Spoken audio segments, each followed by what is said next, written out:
2006 F-250 making noises when you turn in the rear end. So what we're going to do is we're going to get these axles out, and then we're going to pull the carrier. 18 millimeter.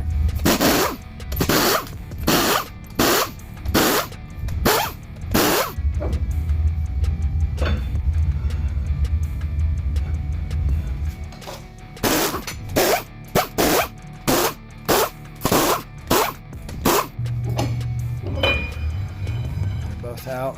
Now we'll get it on the rack and get it in the air.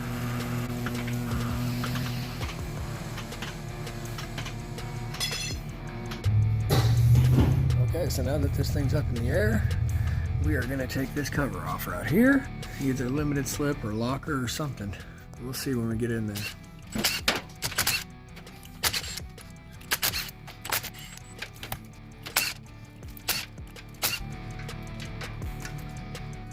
Okay, we got this open, and you can see there is some wear in those spider gears in there. And then you can also see right here that there's a bunch of clutches in there.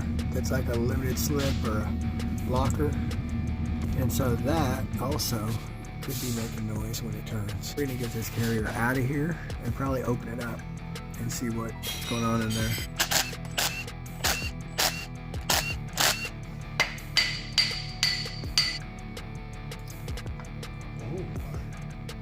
All these clutches.